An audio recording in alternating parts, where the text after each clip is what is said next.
And there's Mr. Langworthy. You're recognized.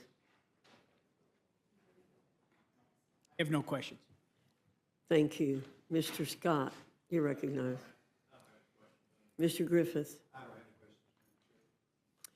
Well, thank you very much, Mr. Scott. I appreciate your being here. Thank you, Kaptur. Madam Chair, and we miss you in the chair in Education and Workforce. You're very kind to say so, sir. I miss working with you. Ms. Kaptur. I think you were here earlier, and I think you know I ask every member to please limit your testimony to 5 minutes. Thank you, Madam Chair, very much. It's good to be back here. Thank you, and thank Mr. McGovern, Ranking Member, for receiving us and all the members of the committee. I appreciate the opportunity to appear this evening, and the resolution we are considering today concerns a betrayal of our middle class and working people across our nation.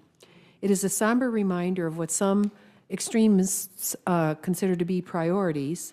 Let the very wealthy get wealthier off the backs of the middle class and all working Americans. My amendment seeks to protect American taxpayers. It prevents any overreach and access of non-authorized personnel with a need to know to fiscal databases cataloging private taxpayer information for any reason outside of those already codified in the Privacy Act of 1974. Furthermore, my amendment rejects any access to personally identifiable information called PII of American taxpayers. These include banking information, tax payments, Social Security payments, Medicare and Medicaid payments, or veterans benefits by anyone that does not have the proper clearance, handling expertise, and need to know. Currently, it appears DOJ has accessed confidential personal information, including birth dates, veterans data, medical information, and financial information of each American through Treasury's fiscal databases. There is no clear indication of what is being done with this information. Billionaires and their private interests and corporations should not have access to sensitive information on everyday Americans.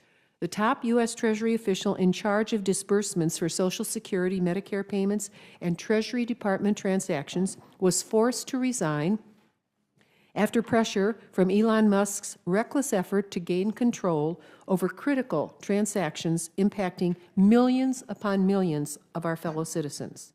Elon Musk, the world's richest man, who holds 3 citizenships and has been a citizen of our republic for just 22 years, does not possess the legal authority nor standing to interfere with the U.S. Treasury Department's significant transactions.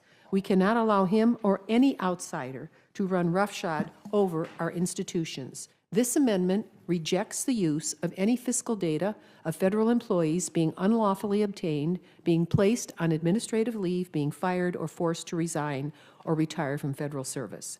The Privacy Act of 1974 allows for financial data of federal employees to be used, if needed, for background checks, counterintelligence purposes, or other law enforcement purposes. This amendment is meant to ensure that the insiders or those with conflicts of interest, clearly, and the ultra-wealthy do not use fiscal systems or financial data to make decisions about Americans for political or business-related reasons, or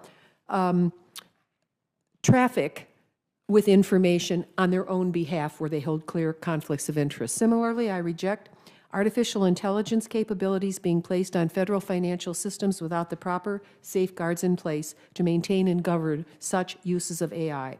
I support the responsible use and protection of all fiscal systems and financial data of federal employees, as well as appropriated funds for foreign assistance and training programs for government personnel. I support taxpayer rights to have their fiscal information maintained securely and handled properly without fear of judgment or reprisal by the appropriate persons, and I support the process by which funds are legally authorized and appropriated by Congress and the legal systems needed to safeguard subsequent expenditures. To conclude, access to U.S. government fiscal service systems and systems of record has already occurred by DOGE, creating uncertainty and chaos impacting personnel across our federal workforce, foreign allies, and corporate partners. Finally, I urge my colleagues to please support my amendment to ensure unelected oligarchs and those with money and political power are not able to weaponize our financial systems, disrupt our nation's critical workforce, damage federal systems for upholding privacy, and our congressional power of the purse to appropriate funds. We must protect our taxpayers and our workforce, both public and private sector, from inappropriate and unlawful access and the use of their private financial information and the systems on which it resides. The Privacy Act of 1974 clearly governs the collection, maintenance, use, dissemination of information about individuals that is maintained in the systems of record. An unelected billionaire who holds 3 citizenships and whose conflicts of interest must be considered when delving into the private records that are held securely by the government of the United States. Our national security personnel, our federal contractors, all will be impacted by this. This snooping heightens risk for adversarial targeting or inappropriate use. Any access by unqualified persons to banking information of foreign entities risks damaging foreign partnerships, diplomatic relations, and national security. And finally, artificial intelligence is still a new and emerging capability with little codified governance. Introducing this capability into federal financial systems, especially by anyone with business interests in its adoption, would bring unprecedented risk to the integrity and safety of our fiscal systems and the people they serve. I urge you to please support my amendment on behalf of the American people to provide greater protection to sensitive taxpayer data, uphold Article I congressional authority, and ensure critical partnerships and our citizens' private records are not damaged by billionaires ransacking our federal government. Our financial system mustn't be weaponized against our own people. Thank you for the opportunity to appear before you late in the day, and I yield back. Thank you, Ms. Kaptur. At this time, I have no questions. Mr. McGovern? I want to ask unanimous consent to insert into the record an amendment testimony from Representative Hernandez in support of amendment number 15. And Without objection. And I would just say to Congresswoman Kaptur, I agree with your amendment. It is disturbing that this is happening, and there's so little transparency. And I doubt very much that this committee, unfortunately, will make your amendment in order. But I would like to think that some of my Republican friends might demand better oversight by congressional committees to see whether there is a conflict of interest and to see what is happening. I mean, I've been at town meetings and people are asking questions. They just want to know the information, and they can't get it. So, again, I thank you for being here, and I yield back. Thank you. Thank you, Mr. McGovern. Ms. Kaptur, I've just been given an amendment that was submitted by you, which is not the same as what your testimony is, and I'm curious about that. Do you have another amendment that you have submitted? Because the amendment that I have, it begins in section 2001 with respect to general government 800, increase the amount of budget authority and outlays for the applicable fiscal the what, year as ma'am? follows, and adjust other levels as appropriate.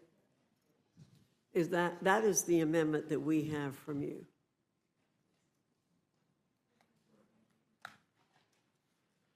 So I don't know if happy- another one was submitted. I really don't know. Okay, well, But this is the one I want considered, and where's my guy here? Were 2 amendments submitted? Okay. So this relates to section 2001. section Which one? 2001, right, okay. Resolution 14.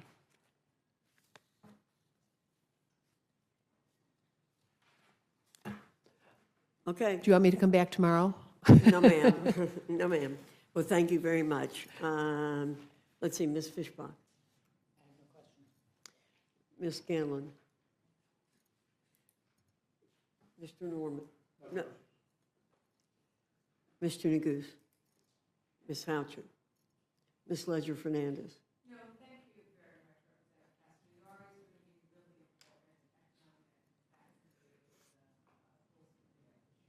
Thank you.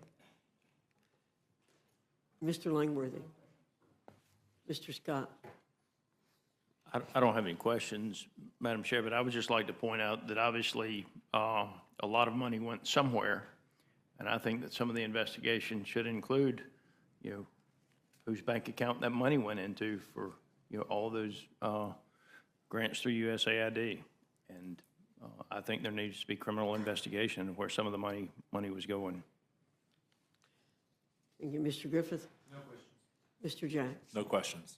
Okay, thank you Okay. very much. Okay, Ms. Madam Chair, Kaptur. we will submit whatever supplementary information is needed to clarify the amendment and its purpose. Thank you. Thank you very We much. appreciate that.